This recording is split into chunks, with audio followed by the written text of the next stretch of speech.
जय हिंद दोस्तों। आज की वीडियो मैथ से रिलेटेड है। जो ये वीडियो आपकी 3 पार्ट्स में आएगी। पहला पार्ट ये आज आपकी वीडियो आज का जो है ये पहला पार्ट रहेगा। पहले पार्ट में इसमें रहेगा आपका कि हाउ टू रीड मतलब मैथ को पढ़ना कैसे है, हाउ टू रिवाइज मतलब मैथ का रिवीजन कैसे करना है, दूसरा पार्ट ये रहेगा। और तीसरे पार्ट में मैं बताऊंगा कि मैथ की प्रैक्टिस आपको कैसे करनी है, मतलब मैथ को प्रैक्टिस सेट में कैसे लगाना है। ये 3 वीडियो आपके लिए, अगर आप पूरी वीडियोज़ को देखते हैं, तीनों वीडियोज़ को, तो ये आपके लिए रामबाण साबित होंगी। मैं आपको कोई भी चीज़ बताता हूँ तो मैं हवा में या कहीं से सुनी हुई या कहीं से पढ़ी हुई चीज़ें आपको नहीं बताता हूँ, ये चीज़ आप जानते हैं। आप ये मेरे कुछ रिजल्ट देख सकते हैं। इसमें एक सीजीएल टियर 3 का है, उसके बाद इसमें एक रेलवे का है, एनटीपीसी का है, उसके बाद और भी कई रिजल्ट हैं। लेकिन मैं जो आपको मेन है, जैसे रेलवे हो गया और एसएससी हो गया और ये यूपी का हो गया, 2 जॉब तो आप मेरी देख ही रहे हैं कि मैं पहले कांस्टेबल, उसके बाद सब इंस्पेक्टर, और सीजीएल में भी मैंने टियर 3 तक दिया है। तो आप देख सकते हैं कि प्री और मेंस का उसका क्या लेवल रहता है, और इतना आसान भी नहीं होता है टियर 3 तक आना। तो मैं आपको वही चीज़ बताता हूँ जो चीज़ मैंने खुद फॉलो की है। मैं भी एक टाइम ऐसा था कि मुझे मैथ्स में ये नहीं समझ में आता था कि पढ़ें तो क्या पढ़ें और कहाँ से पढ़ें, मतलब कुछ भी नहीं समझ में आता था। जब मैंने 2017 में अपनी ग्रेजुएशन कंप्लीट की तो मैं भी आप लोगों की तरह, जो आप कंपटीशन की तैयारी करते हैं, तो किसी भी कोचिंग में जाके बैठा, वहाँ पे मैथ्स की सीट दी जाती थी। जब मैथ का टॉपिक कवर हो जाता था तो मुझे सीट में एक भी क्वेश्चन नहीं समझ में आता था कि इस क्वेश्चन को सॉल्व कैसे करना है। जबकि कुछ स्टूडेंट ऐसे रहते थे कि जो बैठे बैठे ओरली उन सारी चीज़ों को सॉल्व कर लेते थे, तुरंत तुरंत टिक लगा के सर को बता देते थे, सर ये कंप्लीट हो गया। हो सकता है आप लोगों में कुछ लोगों की जो सिचुएशन है वो उसी प्रकार से हो, जैसे कुछ टाइम पहले मेरी थी। तो मैं आपको बताऊंगा कि आप बेसिक से, एकदम बेसिक से, मैं ये भी मान के चलूंगा आपको कि आपको सिर्फ प्लस माइनस और गुणा भाग, मतलब इन 4 चिन्हों का बस मतलब पता है, बाकी इसके अलावा कुछ भी नहीं पता है। अगर आप इतना भी जानते हैं तब भी आप बहुत अच्छे से प्रिपरेशन कर सकते हैं।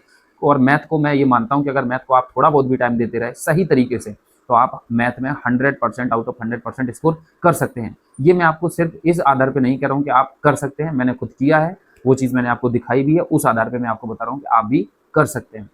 देखिए, कभी भी किसी भी चीज़ की शुरुआत हम जब करते हैं तो हमको डर ये लगा रहता है कि ये होगा या नहीं होगा, दोनों चीज़ें होती हैं। कोई चीज़ ऐसी भी होती है जिस चीज़ की हमें शुरुआत करते ही मज़ा आने लगता है, और कुछ चीज़ ऐसी होती है कि जिसकी हमें शुरुआत करते बड़ा डर लगता है कि होगा कि नहीं होगा। मैं एक छोटी-सी चीज़ बताता हूँ, छोटा-सा एग्ज़ाम्पल, उसके बाद इस चीज़ को शुरू करेंगे। जो सुनार होता है, सुनार जब सोने की चेन बनाता है तो इतना सा गोल्ड लेता है वो, उसको जब उसको फिर वो पिघलाता है और उसको एक लंबी धागे के रूप में कन्वर्ट करता है। फिर उसके छोटे-छोटे पार्ट करता है और छोटे-छोटे पार्ट में भी डिज़ाइन बनाता है, और उन सारी डिज़ाइन को जोड़ के जब एक चेन बनाता है, वो चेन हम दुकान पे जाके देखते हैं और उसे पसंद करते हैं, मतलब उसकी डिज़ाइन को देख के पसंद करते हैं। तो आप ये चीज़ जो है उसकी जो मेहनत है, बहुत मेहनत होती है उस चीज़ को बनाने के पीछे, उस चेन को बनाने के पीछे उसकी बहुत मेहनत होती है। उसी प्रकार से मैं चेन का एग्ज़ाम्पल आपको इसलिए दिया कि मैथ के जब आप topic by topic by topic, उसमें भी पार्ट्स बाय पार्ट्स, मतलब टॉपिक में भी जो क्वेश्चंस हैं, क्वेश्चंस बाय क्वेश्चंस, जब आप बेहतर से बेहतर तरीके से डिज़ाइन कर लेंगे और सारी मैथ का कनेक्शन जब एक साथ कर देंगे, तब जो वो माला बनेगी ना, तब उससे खूबसूरत आपको कोई चीज़ नहीं लगेगी। देखिए, उसी चीज़ के लिए मैं आपको बता रहा हूँ कि आपको कैसे आपको स्टार्ट करना है। क्योंकि होता क्या है कि जब भी हम कोचिंग जाते हैं मैथ की, तो हम सोचते हैं कि सबसे पहले हम 1 से लेकर 30 तक स्क्वायर याद कर लेते हैं, क्यूब याद कर लेते हैं, पहाड़ याद कर लेते हैं, नो डाउट ये सारी चीज़ें ज़रूरी हैं। लेकिन कितने ऐसे लोग हैं जो मैथ्स में बहुत अच्छा स्कोर करते हैं, क्या उन्हें अभी भी 30-40 तक क्यूब एंड स्क्वायर याद है? नहीं याद होते हैं, भूल जाते हैं। कई बार हमें याद भी होता है, लेकिन एग्ज़ाम में जब हम बैठते हैं तो माइंड प्रेशर इतना ज़्यादा होता है कि हम अगर 19 का भी देखते हैं तब भी हम उसका मल्टीप्लाई करके एक बार चेक कर लेते हैं, कहीं ऐसा तो नहीं कि ये गलत है। तो जो चीज़ हम याद ही नहीं कर सकते, मतलब मैं ये नहीं कह रहा कि बिल्कुल याद नहीं कर सकते, लेकिन जिस चीज़ में कन्फ्यूजन रहता है तो उसे हम क्यों बेस माने, उसे हम क्यों ऐसा मान के चलें कि नहीं, अगर ये चीज़ हमें नहीं आती तो हम कुछ चीज़ पढ़ ही नहीं सकते हैं। बिल्कुल, देखिए, मेरी चीज़ को पॉइंट बाय पॉइंट समझिएगा। मैं आपको इतनी बेहतरीन बेहतरीन चीज़ें इसमें बताऊँगा, अगर आप पूरी वीडियो कंप्लीट देख लेंगे तो आपको खुद ही लगेगा कि हाँ, सर आपने जो भी बताया है हमको बहुत ही हेल्पफुल रहा है, और उससे आपको इम्प्रूवमेंट 101% देखने को ज़रूर मिलेगा। आप क्या करिए, कोई भी टीचर, जो आपको टीचर अच्छे लगते हो, मैं किसी टीचर के बारे में नहीं बताता, आपको जिस टीचर से पढ़ना अच्छा लगता है, सबको किसी किसी की बॉडी लैंग्वेज अच्छी लगती है कि वो किस तरीके से बोलते हैं, किसी की लैंग्वेज ज़्यादा पसंद आती है। कोई टीचर ऐसे होते हैं जो देखने में हमें अट्रैक्टिव दिखते हैं और उनसे हमें पढ़ना पसंद होता है, किसी का समझाने का तरीका अच्छा होता है। तो सारी चीज़ें सबके पास नहीं, कुछ ना कुछ डिफरेंस होता है। तो आपको जो भी टीचर अच्छे लगते हैं, आप उन टीचर को सबसे पहले पकड़िए, उनसे पढ़िए। करिए क्या, एक चीज़ और मैं बताना चाहूँगा, मैथ का जो टॉपिक है, मेरे अकॉर्डिंग आप भी देखेंगे, बहुत अगर खींच के अगर आप जाएंगे तो 25 से 30 मैक्सिमम इतना आपका टोटल टॉपिक है मैथ में। इससे ज़्यादा आपके टॉपिक नहीं है। आप देख लीजिएगा, अर्थमेटिक और एडवांस के भी पार्ट कर करके 2D 3D सारी चीज़ें भी अगर आप कर लेंगे, तब भी 30 से ज़्यादा आपको टॉपिक नहीं मिलेंगे।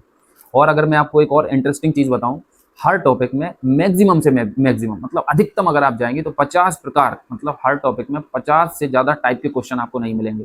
जैसे मैं छोटा सा एग्जांपल दूँ, टाइम एंड वर्क अगर आप देखेंगे तो एक उसमें रहेगा कि ए और बी किसी काम को मिलके कर रहे हैं, फिर अलग अलग कर रहे हैं, फिर एक कर रहा है दूसरा कर रहा है, मतलब इस प्रकार के मैं टाइप की बात कर रहा हूँ। तो अगर आप टोटल देखेंगे तो हर टॉपिक में आपको मैक्सिमम से मैक्सिमम 50 क्वेश्चंस मिलेंगे, और 50 क्वेश्चंस के हिसाब से 30 टॉपिक का अगर आप मल्टीप्लाई करेंगे तो टोटल 1500 क्वेश्चंस हो जाते हैं मैक्सिमम। ये मैंने वो बात कर दी आपको। हो सकता है किसी टॉपिक में जैसे ज़्यादा हो 60-70, किसी टॉपिक में होंगे 30, तो आपको मैं एक एवरेज बता रहा हूँ कि मैक्सिमम 50 टाइप से ज़्यादा क्वेश्चंस नहीं होते हैं। तो आप देख रहे होंगे, आप सोचिए इस चीज़ को, मतलब अपने दिमाग से बर्डन कम करिए, उसको एकदम लाइट करिए, एकदम छोटा करिए कि हाँ ये बहुत छोटी चीज़ है, हमारे लिए बहुत बड़ी चीज़ नहीं है। आप देखेंगे कि टोटल 1500 क्वेश्चंस ऐसे होंगे जो कि आपको पूरे एग्जाम के लिए पढ़ना है, मतलब एक एग्जाम में सिलेबस सिलेक्शन लेने के लिए आपको पढ़ना है मात्र 1500 क्वेश्चन। अगर मैं और एक और इंटरेस्टिंग बात आपको बताऊं, अगर 1500 में आप डिवाइड करेंगे 100 से, तो 1500 डिवाइडेड बाई 100 तो आपके 15 बचेंगे। मतलब अगर आप एक दिन में 15 टाइप के क्वेश्चंस पढ़ते हैं तो आपको मात्र 100 दिन की आवश्यकता है, मतलब अधिकतम 3 से 3.5 महीने में आपका पूरा मैथ का सिलेबस कवर अप हो सकता है अगर आप चाहें तो। लेकिन हम उसमें सालों व्यतीत कर देते हैं, उसके बाद भी हमको रिजल्ट नहीं मिलता। उसका रीजन है, हम क्या करते हैं, एक टॉपिक पढ़ा, उसे आधा छोड़ा, दूसरा पढ़ा, उसे आधा छोड़ा, तीसरा पढ़ा, उसे आधा छोड़ा। बस यही एक मेन रीजन होता है कि ना हमारी प्रैक्टिस अच्छी हो पाती है, ना हमारे प्रैक्टिस सेट में मार्क्स आते हैं, ना हमें समझ में आता है कि हमारी मैथ में आखिर कमजोरी कहाँ रह गई है। अब आप सुनिए, कोई भी टीचर आप ले लीजिए, किसी भी टीचर से आप पढ़ना स्टार्ट करिए। पढ़ने के साथ साथ क्या है, कोई भी टीचर होगा आपको सारे टाइप के क्वेश्चंस पढ़ाता है। आप कोई भी टॉपिक ले लीजिए, मान लीजिए प्रॉफिट लॉस ले लीजिए या परसेंटेज ले लीजिए। तो जब आप कोई भी टॉपिक पढ़ेंगे तो वो जो टॉपिक टीचर आपको पढ़ाएंगे वो एकदम बेसिक लेवल का टॉपिक होगा, मतलब वो टॉपिक होगा जो कि दूसरे किसी टॉपिक से ज़्यादा कनेक्टेड ना हो। क्यों? क्योंकि मैथ में ज़्यादातर जो टॉपिक हैं वो एक दूसरे से कनेक्टेड हैं। जैसे परसेंटेज अगर आपको आती है तो आप प्रॉफिट लॉस को ईजिली कर पाएंगे, और अगर आप प्रॉफिट लॉस पढ़ेंगे और परसेंटेज नहीं पढ़ रखा है तो आपको प्रॉफिट लॉस करने में दिक्कत होगी। तो जो भी टीचर होता है आपको बेसिक से पढ़ाता है, तो आप उस टॉपिक को जो सर आपको पढ़ा रहे हैं उसको उस टाइम पे ये समझ के पढ़िए कि ये केवल मैथ का इकलौता टॉपिक है और मुझे बस इसी टॉपिक को कवर करना है। और उसकी जो प्रैक्टिस आपसे हो सकती है उसके लिए सिर्फ और सिर्फ आप अगर एकदम इनिशियल स्टेज पे हैं, आप एकदम बिगनर हैं, आप सिर्फ शुरुआत कर रहे हैं, तो आप शारदा पब्लिकेशन की एक बुक आती है SD यादव सर की, तो आप ये देख सकते हैं स्क्रीन पे, इस बुक को बस आप परचेज करिए। और इस बुक में जैसे कि कोई भी टॉपिक आप जो भी टॉपिक आप पढ़ें, उस टॉपिक से रिलेटेड जो भी क्वेश्चंस आप पढ़ के आ रहे हैं, इसके सॉल्यूशन से ना लगा के आप अपने सॉल्यूशन से, जो आप सॉल्यूशन पढ़ के आ रहे हैं उस सॉल्यूशन से जब आप इसके क्वेश्चंस लगाएंगे तो आपको बड़ा फायदा होगा। उसका रीजन ये है क्योंकि इसमें जो क्वेश्चंस दिए गए हैं वो अगर एक क्वेश्चन है तो उस टाइप के आपको नीचे 5 क्वेश्चंस मिलेंगे, उनका केवल डिजिट चेंज होता है। इससे आपकी प्रैक्टिस बड़ी इंप्रूवमेंट होगा, आपका टॉपिक बहुत स्ट्रांग होगा और आपको पढ़ने के बाद कॉन्फिडेंस भी आएगा कि हाँ मैंने कोई टॉपिक पढ़ा। उसके बाद जो चीज़ आप पढ़ के आए हैं, जो टॉपिक पढ़ के आए हैं, उसका नोट्स आपको मैंने इसके पहले वीडियो में भी बताया था, आपका नोट्स तो मस्ट है। नोट्स आपको बनाना है, एकदम सारे क्वेश्चंस को भी नोट्स में लिखना है। ये मत लिखिएगा कि बुक नंबर इसका 30 नंबर क्वेश्चन, नहीं, आप उस क्वेश्चन को भी लिखिए, उसका सॉल्यूशन भी लिखिए। अगर आपको उसकी कोई शॉर्ट ट्रिक है तो शॉर्ट ट्रिक को लिखिए, और अगर शॉर्ट ट्रिक ऐसी है जो आपको टीचर ने बताई है कि इस प्रकार से ये वर्क करती है, तो उसका पूरा थ्योरेटिकल में उसको लिखिए कि 2 × 2 मल्टीप्लाई डिवाइड, मतलब सारी चीज़ें आप उसको थ्योरी के फॉर्मेट में भी लिखिए, ताकि आप जब 2 से 4 महीने बाद उसको पढ़ें तो आपको ये ना सोचना पड़े कि अरे इसमें टीचर ने क्या बताया था कि ये ऐसे हो गया। समझिएगा, छोटी-छोटी चीज़ें हैं, लेकिन जब आप इन पे वर्क करेंगे तो आपको ये चीज़ें बहुत मज़ा देंगी, बहुत इंटरेस्ट लगेगा। जब आप दोबारा रिवाइज़ करेंगे तो आपकी चीज़ें जब लिखी होंगी तो आप समझ पाएँगे कि अच्छा ये सर ने ऐसे बताया था, इस वजह से ये ऐसा हो गया। आपका पहला टॉपिक कवर हो गया, प्रैक्टिस आपकी शारदा पब्लिकेशन की बुक से होगी। इसी प्रकार से जब आपका दूसरा टॉपिक होगा तब आप उसकी प्रैक्टिस करिए शारदा पब्लिकेशन से। अब इनको आप कनेक्ट करना सीखिए। जैसे कि मान लीजिए आपका परसेंटेज कंप्लीट हो गया, आप प्रॉफिट लॉस हो रहा है, तो प्रॉफिट लॉस को परसेंटेज से कनेक्ट करना सीखिए और परसेंटेज को प्रॉफिट लॉस से। ये कुछ चीज़ें इसकी डिटेल में मैं आपको प्रैक्टिस वाले सेशन में बताऊंगा। दूसरा जो इसका पार्ट आएगा प्रैक्टिस कैसे करना, उसमें मैं कनेक्टिविटी ज़्यादा बताऊंगा। अब यहाँ पे आपकी कुछ चीज़ें, जैसे जब 1-2 टॉपिक आपके कवर अप हो जाएंगे तो हो सकता है अभी आपको कुछ भी ज़्यादा ना समझ में आए, आप यही सोचें कि यार अभी कुछ इंप्रूवमेंट नहीं हो रहा, कोई बात नहीं। अब यहाँ पे थोड़ा सा चीज़ों को कनेक्ट करना है आपको, कौन सी, जो मैंने आपको स्टार्टिंग में बताई थी, स्क्वायर हो गया, क्यूब हो गया, जो पहाड़े हो गए, जो मल्टीप्लाई करने की प्रैक्टिस है या जो स्पीड है, वो यहाँ से आपको कनेक्ट करना पड़ेगी। जैसे आपने कोई सवाल लगाया, वहाँ आपको मान लो स्क्वायर दिख गया या क्यूब दिख गया, मतलब कुछ पूछा गया वहाँ पे, इस टाइप का कोई क्वेश्चन आपको दिख गया, तो आप सारे क्यूब या सारे स्क्वायर, जहाँ तक भी आपका मन करता है कि मुझे इतने याद करना है, उनका रिवीजन आप उस जगह पे करिए, ताकि आपका क्वेश्चन भी वहाँ पे सॉल्व हो जाए और आपका रिवीजन हो जाए। याद मत करिए, ओनली रिवाइज करिए। आप जब मैथ को इतनी बार करेंगे तो आपको ये चीज़ें रिवाइज करते करते याद हो जाएंगी, मतलब बिना याद किए हुए ये चीज़ें याद हो जाएंगी। इसमें पर्सनल तरीके से टाइम देने की आवश्यकता नहीं है। आपको अगर लगता है कि नहीं भाई मुझे ये चीज़ें भी सीखना है, तो आप चाहें तो अपने दीवार पे भी चिपका सकते हैं, लेकिन दीवार पे जो चीज़ें चिपकती हैं वो सिर्फ चिपकी रहती हैं, उसको कोई कभी पढ़ता नहीं है। ठीक है, तो आप जब भी मैथ की प्रैक्टिस करें तो प्रैक्टिस के साथ इन सब चीज़ों को कनेक्ट करके याद करने की कोशिश करें। बाकी नोट्स के ऊपर सबसे ज़्यादा फोकस करें, क्योंकि नोट्स आपके लिए सबसे ज़्यादा वैल्यूएबल चीज़ होते हैं।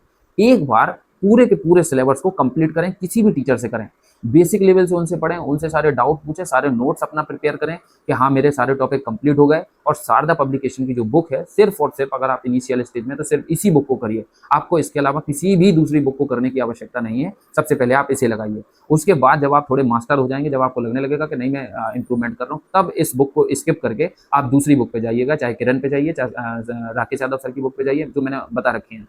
देखिए होगा क्या, जब हमें कोई टॉपिक अच्छे से आने लगेगा, जैसे कि मान लीजिए कोई भी टॉपिक ले लीजिए, मैं इस बार पार्टनरशिप ले लेता हूँ, साझेदारी। पार्टनरशिप आपको आने लगेगा। देखिए अब मैं जो बताता हूँ सारी चीज़ें कनेक्टेड होती हैं। अब पार्टनरशिप जो है अनुपात और समानुपात से भी कनेक्टेड है, टाइम एंड वर्क से भी कनेक्टेड है। तो सारी चीज़ें जब आपको आने लगेंगी, तब आप एक दूसरे से सब्जेक्ट को, मतलब जो टॉपिक है, उसे कनेक्ट कर पाएंगे। तो जब आपको चीज़ें आने लगेंगी, तब आप उसी टॉपिक को किसी दूसरे टीचर से, जो आपको लगता है नहीं ये हमें हाई लेवल तक पढ़ा सकते हैं या हमें और भी अच्छी चीज़ें बता सकते हैं, तब उसी टॉपिक को आप दूसरे टीचर से पढ़िए। और दूसरे टीचर से पढ़ने के बाद उसे जो है, जो आपकी दूसरी बुक है, मान लीजिए राकेश यादव सर की या किरण की बुक है, तो उससे फिर आप उस चीज़ को प्रैक्टिस करिए। इस तरीके से जब आप मैथ लगाएंगे, मैथ को पढ़ेंगे, क्वेश्चंस को लिखिए। ये मत समझिए कि क्वेश्चंस लिखने की क्या जरूरत है। क्वेश्चन को लिखने से ही आपका उसमें जो उसके जो शब्द हैं, वो शब्द आपको समझ में आएंगे। एक एक शब्द क्वेश्चन का बहुत महत्वपूर्ण होता है। का, की, के में भी अंतर आपके सवाल का जवाब, आंसर बदल सकता है। ठीक है, तो क्वेश्चंस को लिखिए, फिर उनका सॉल्यूशन लिखिए, अपने मन से भी कोई सॉल्यूशन जनरेट करने की कोशिश करिए। और जो भी टॉपिक आप करते हैं, उसे रिकॉल जरूर करिए। सारा का सारा उसका सॉल्यूशन से लेके कॉन्सेप्ट, सारे टाइप के क्वेश्चंस आपके दिमाग में एक बार रिवाइज जरूर होना चाहिए। ऑन टाइम, जब टीचर पढ़ाएं तब, जब आप प्रैक्टिस करें तब, जब आप सोएं तब। जब 2 से 3 से 4 बार जब आप एक चीज़ के बारे में प्रैक्टिस करेंगे, उनकी जो है रिकॉलेशन करेंगे, तो आपकी मेमोरी पावर इंप्रूव होगी और आपका क्वेश्चंस में जो अट्रैक्शन है वो भी बढ़ेगा और कॉन्फिडेंस भी आपका बढ़ेगा। और जो ये सारी चीज़ें याद करने की हैं कि स्क्वायर, रूट, क्यूब, ये सब जो बहुत सारी चीज़ें हैं, ये आपको ऑटोमेटिक याद भी हो जाएंगी। बाकी आप ये चीज़ फॉलो करिए, नोट्स बनाइए, शारदा पब्लिकेशन बुक से आप क्वेश्चंस की प्रैक्टिस कीजिए। एक टाइप के 10-10, 20-20 क्वेश्चंस लगाइए, आपको ऑटोमेटिक इंप्रूवमेंट देखने को मिलेगा। तो इसके बाद में जो दूसरी वीडियो बनाऊंगा, उसमें मैं बताऊंगा कि आपको जो मैथ आपने कवर कर लिया, उसका रिवीजन कैसे करना है। क्योंकि रिवीजन इज मस्ट। रिवीजन के बिना आप कोई भी सब्जेक्ट पढ़ लीजिए, कोई भी सब्जेक्ट आपको कभी कवर अप हो ही नहीं सकता है। ठीक है, तो मिलते हैं नेक्स्ट वीडियो में। इस वीडियो को आप ध्यान से देखिए, फॉलो करिए इन सारी चीज़ों को, इनको नोट डाउन करिए, सारे टॉपिक के नाम लिखिए, टॉपिक की डेफिनेशन खुद से बनाइए, बुक से पढ़िए, तब जाके आपको समझ में आएगा कि किस टॉपिक में क्या है, कौन सा टॉपिक आपसे क्या कहना चाहता है। आज के लिए इतना ही, जय हिंद।